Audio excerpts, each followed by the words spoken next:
As an Asian American, I know that a lot of my privilege comes from our proximity to whiteness.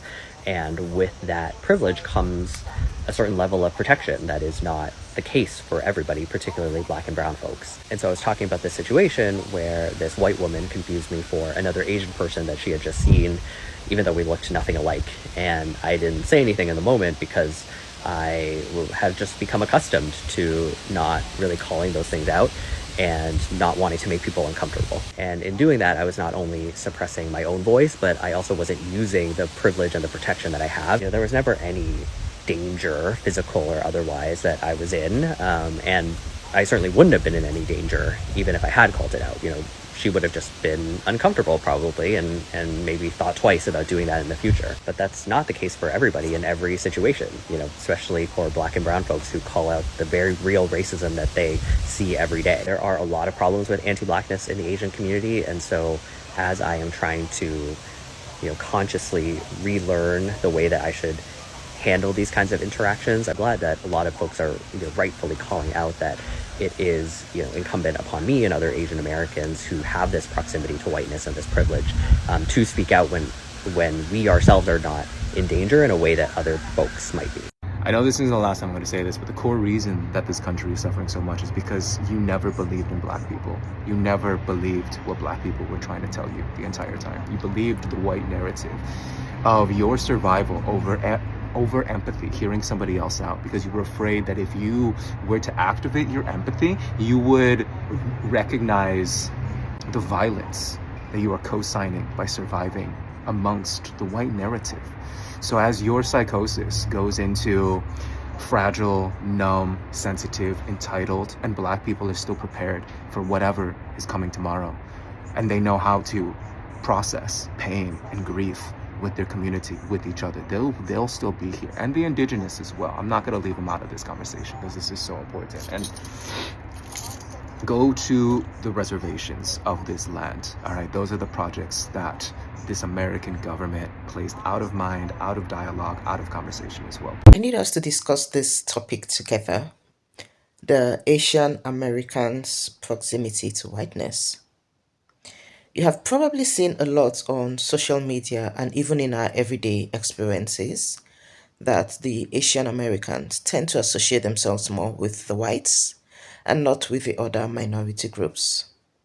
You must have already heard it that many Asian parents tell their kids to not be friends with black people, and they are told that blackness is something bad and they need to avoid them at all costs. This confuses many black folks, and that's why I am discussing this today. Let's get into the clips I have for you today, and I'll be right back. Credit belongs to all the original content I've used on my channel today. Hold on, guys, I'll be right back. I'm gonna rant a little about Asians who want to be white so bad. I was having a conversation with someone the other day, and she went to a gathering, right? These people are Asian, right? But there are two white guys. Someone brought the Malona ice cream. The girl, who's Asian, goes, "Ew, is it an Asian ice cream?" And then she'd make comments like, "I wouldn't know because I don't have an Asian friend." She made another comment that said something like, "This feels like a whole bunch of Asians playing with two super smart white guys, playing a word game." Some shit like that. It's so cringe seeing Asian people try to cater to white people. Asian people act like proximity to whiteness makes them superior. You can literally feel the energy shift when someone has internalized racism. It's this weird mix of embarrassment, superiority, and "I'm not like those other Asians" vibes. And honestly, it's painful to watch. I've seen it so many times. Some Asians act like the second they get a white friend group, they level up in the social hierarchy. Suddenly, everything Asian is cringe or weird or low tier. And you know what's the funniest part? They'll distance themselves from anything remotely Asian like it's toxic, and then they will over cater to their white partners or friends. Do you hear yourselves? It's like watching someone actively shrink themselves to fit into a box that was never built for them in the first place. Look, I get it, alright? A lot of Asians grow up being praised for assimilation. A lot of us are raised to believe whiteness equals safety, opportunity, acceptance. That's literally how internalized racism works. Acting like being white adjacent makes you superior to your own culture. Acting disgusted at your own food, your own features, your own background. It's not about hating anyone. It's more about calling out a pattern that harms all of us. Because when you look down at your own identity, the world learns to do the same. So yeah, Asians who think being white makes them better, just know that the rest of us see right through that. Dear Asians, hopefully we've learned now not to crave white acceptance because it brought us H Mart Gate and we're all very done with that, but also because craving proximity to whiteness brought us this, and this, and this, which just happened recently.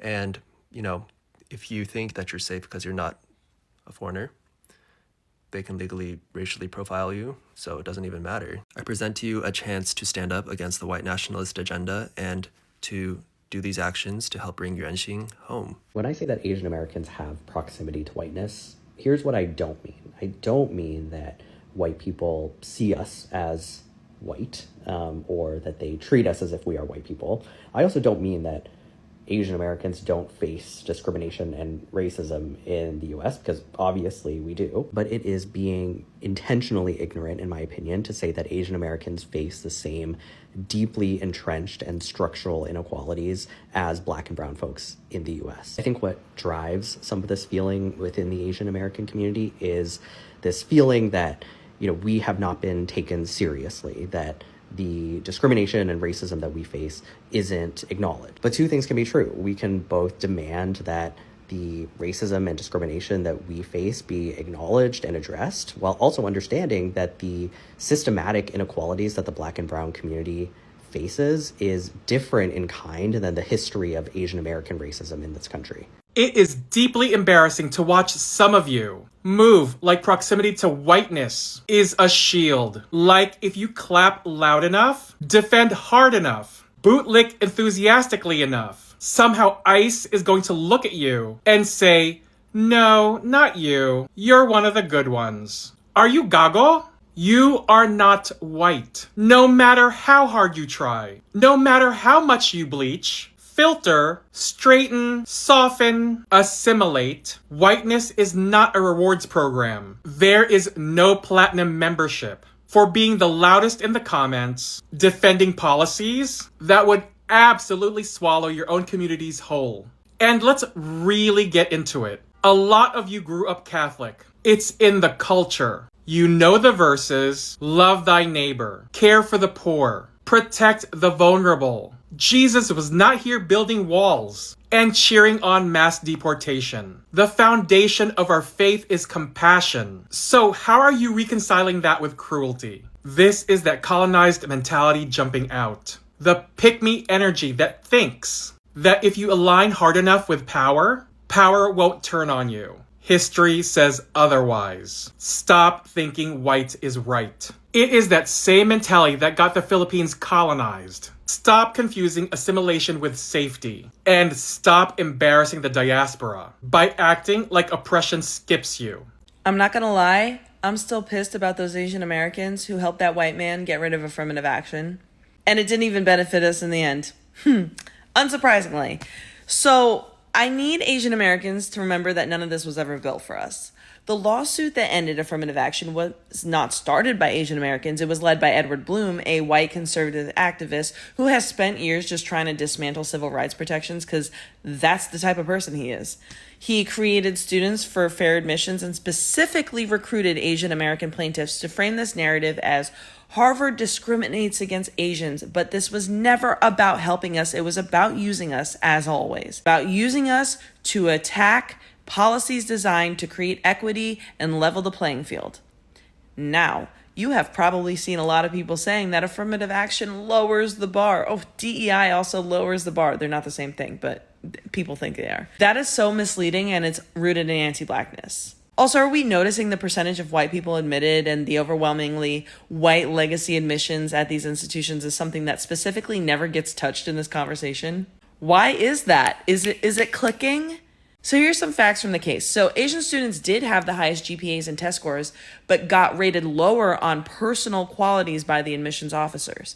And for identical profiles, Asian applicants had a 25% chance of getting in, while Black applicants had a 95% chance. And that stat gets weaponized to imply that Black students are less qualified, but affirmative action isn't lowering the standard. It's about addressing systemic inequities caused by racist policies like housing discrimination, segregated schools, and the wealth gap, etc. This is classic model minority propaganda portraying Asian Americans as proof that racism is over to justify attacking other communities.